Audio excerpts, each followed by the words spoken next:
Namaskar. Today we will solve a linear equations problem using both iterative methods, Jacobi method and Gauss-Seidel method. We have a linear equation system given here. This linear equation system have four linear equations with four unknowns x1, x2, x3 and x4. To solve the given linear equations system by iterative method, we rewrite these equations as,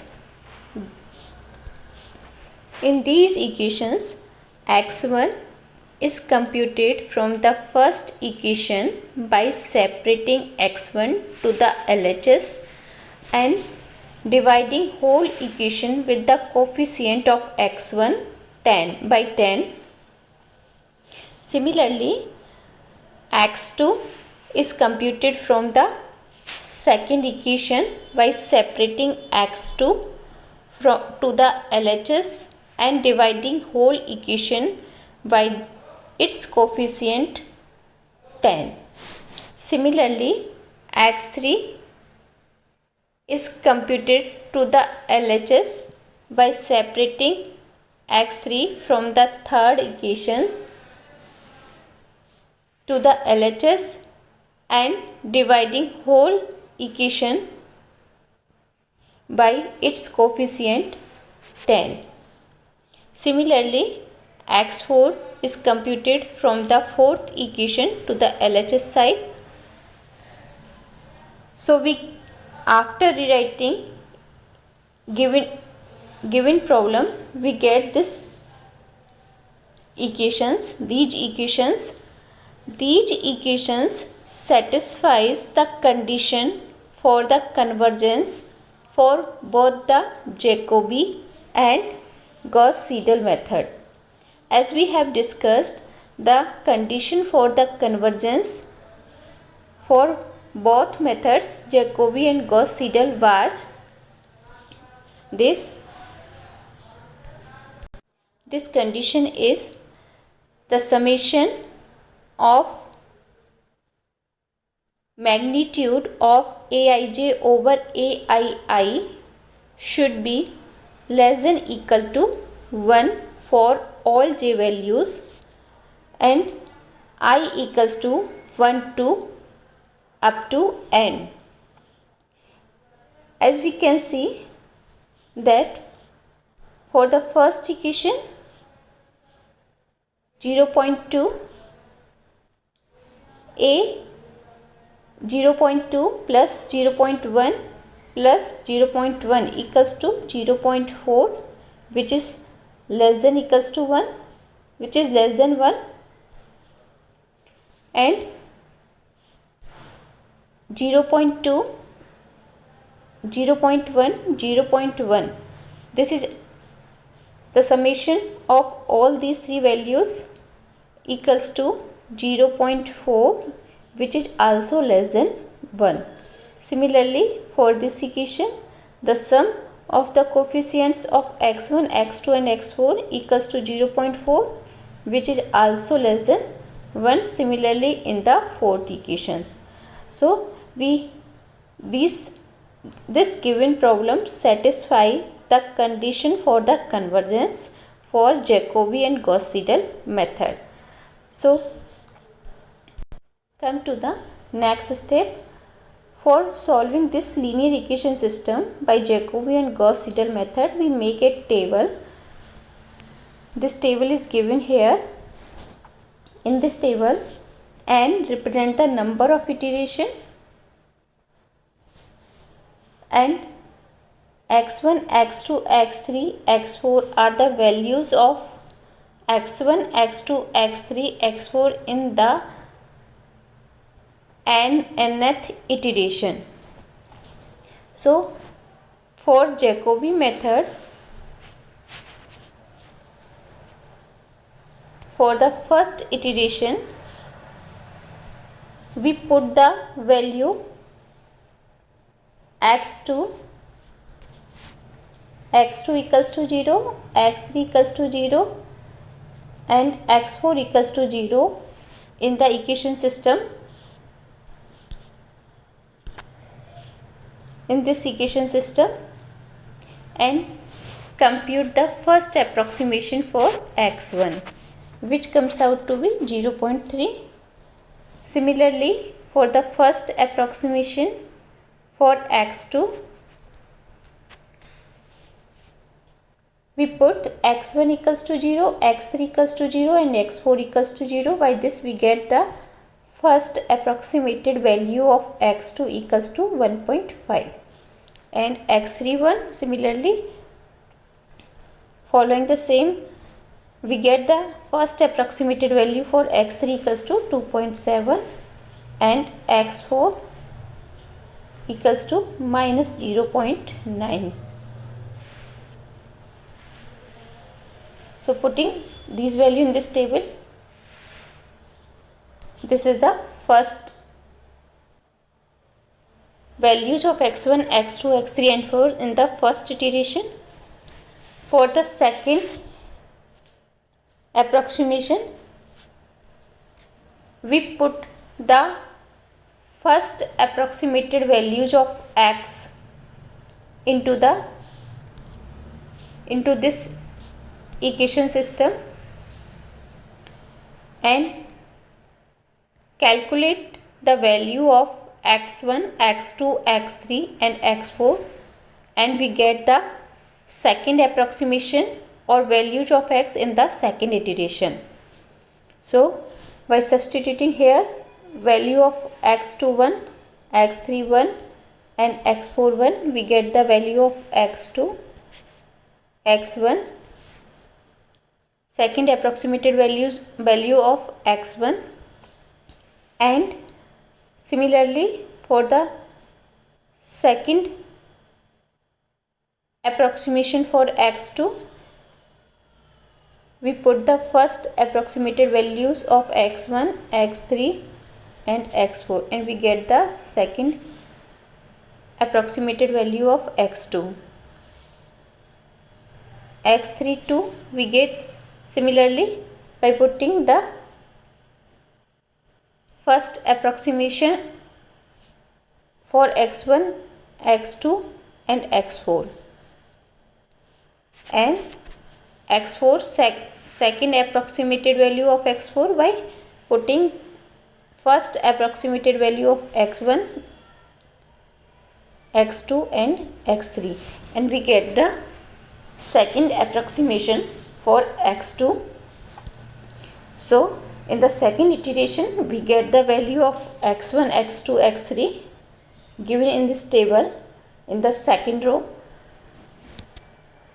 Again we put the value of x obtained in the second approximation into the same equations. We get the third approximation for x.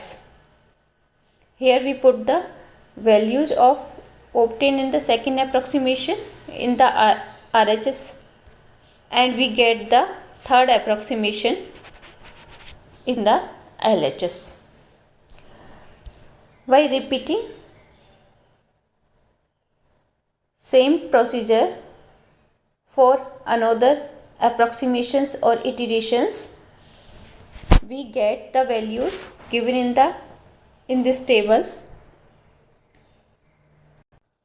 So these are the values of x in the different iteration and this process is repeated till the values of x are obtained to the required accuracy and we get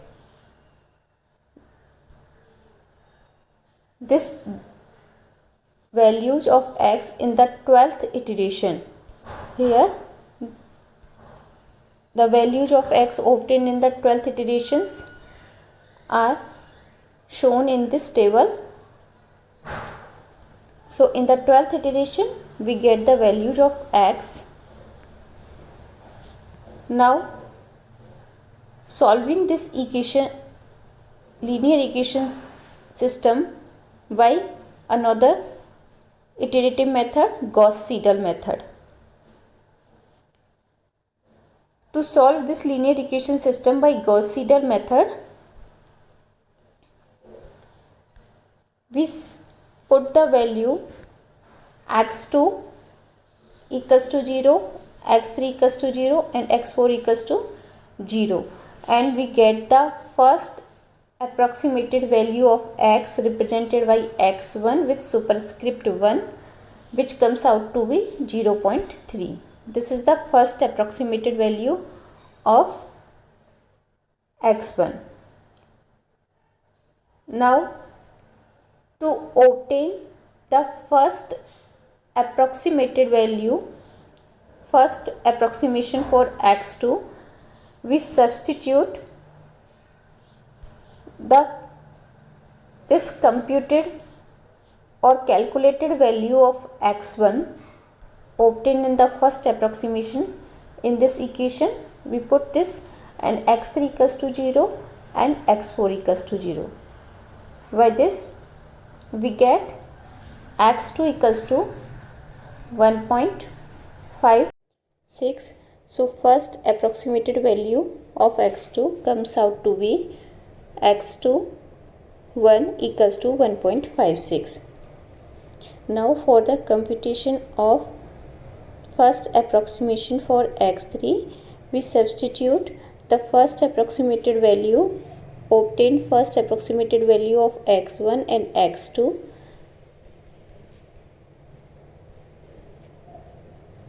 and x4 equals to 0 into the third equation. We get the first approximated value of x3 denoted by x3 with superscript 1 and represented here in this table, which comes out to be 2.886. Now for the computation of the first approximation for x4, we substitute the first approximated values of x1, x2 and x3 into the fourth equation x1. We substitute this, and x2 first approximated value of x2 and first approximated value of x3 into the fourth equation, and then we get the first approximated value of x4, and this value is represented here. x4 comes out to be minus 0.1368. So by this method we get the first approximation, and the first approximated values are shown in this table in the first row. For the second approximation or second iteration, we substitute for the second approximation of x1, we substitute the first approximated value of x2, x3 and x4 in the first equation,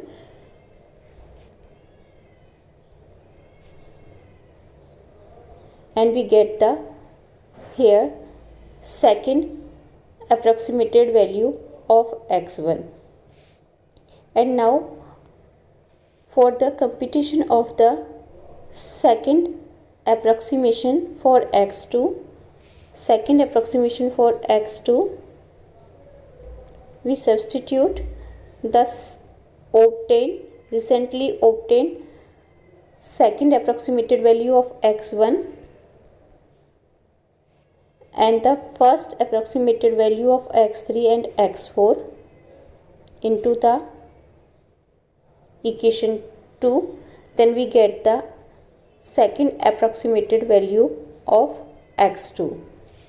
For the second approximation of x3,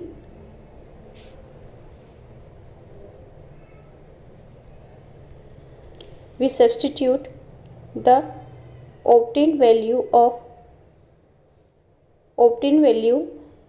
x1 and x2 in second approximation and first approximated value of x4 So we substitute x1, second approximated value of x1, and the second approximated value of x2, and the first approximated value for x4 in this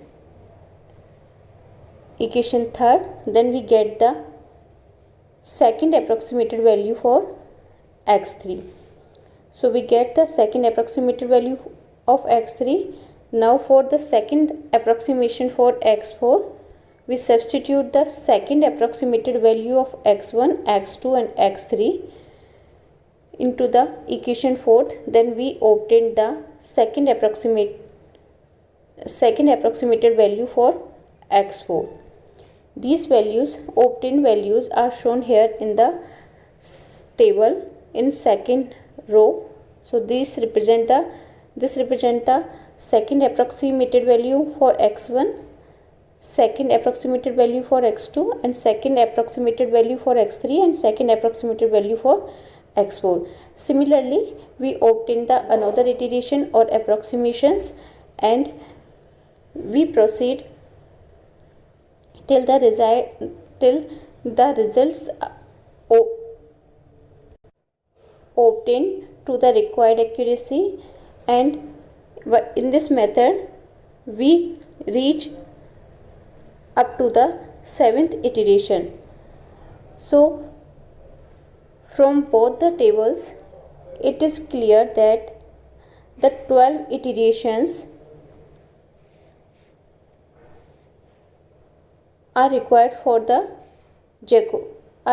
by the Jacobi method to achieve the same accuracy as compared to the 7 iterations in the Gauss method. So for the same accuracy, Gauss-Seidel method is more convergent than the Jacobi method. So this is all about this problem. So in the Gauss-Seidel method, less iterations are required for the same result as compared to the Jacobi method.